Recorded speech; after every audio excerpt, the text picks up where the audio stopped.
Okay, तो how to calculate antilog easily. ठीक है, मान लो एंटीलॉग हम जब निकालेंगे ना, तो यहाँ पे आपका एक पॉजिटिव वैल्यू भी हो सकता है, एक नेगेटिव भी। मान लो पॉजिटिव वैल्यू से 2.3 है ना, सॉरी 7.3 है।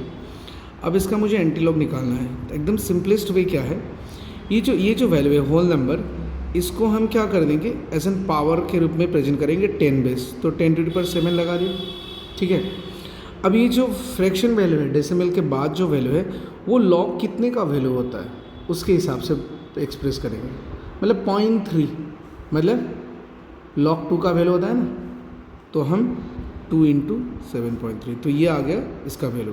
अगर वही चीज़ अगर हम एंटी लॉग किसी नेगेटिव वैल्यू का करते हैं ना, मान लो -7.3 कर रहे हैं, तो हम क्या करेंगे एंटी लॉग इसके लिए, ये जो 7 है ये क्या है, -7 है ना, तो उसको उसी के रूप में एक्सप्रेस करेंगे पहले जैसे किया था हमने। जैसे मान लो इसको लिखेंगे हम ×10⁻⁻7 के रूप में लिखेंगे। अब ये जब माइनस आ रहा है, ये जो फ्रैक्शन है, इसको हम लॉग कितने का वैल्यू बोला हमने, ये लॉग 2 का वैल्यू बोला, तो इसको क्या करेंगे हम लोग, मतलब 1/2 करेंगे, है ना, तो 1/2 करेंगे, इन्वर्स करेंगे क्योंकि माइनस होता है। तो इसका वैल्यू आता है 0.5 × 10⁻⁻7, तो ये आएगा आपका 5 × 10⁻6।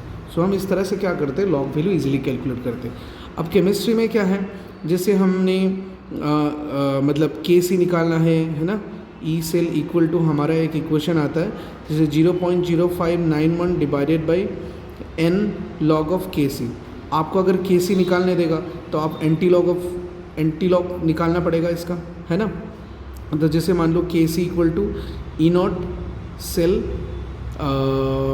इंटू n डिवाइडेड बाई 0.0591, मतलब लॉग ऑफ Kc मान लो।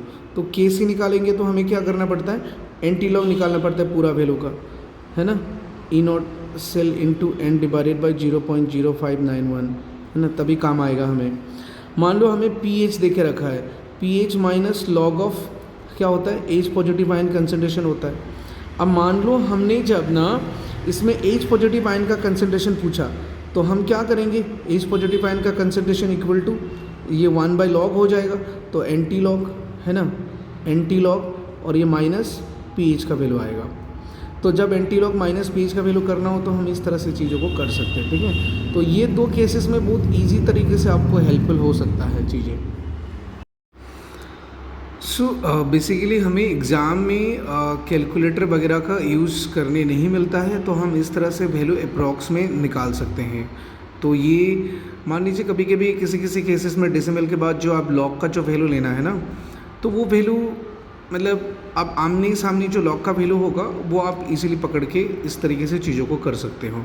ठीक है, और वैल्यू आपका लगभग उतना ही आएगा जितना आप कैलकुलेटर में करके भी निकालोगे, तो उतना ही आएगा इसका। ठीक है।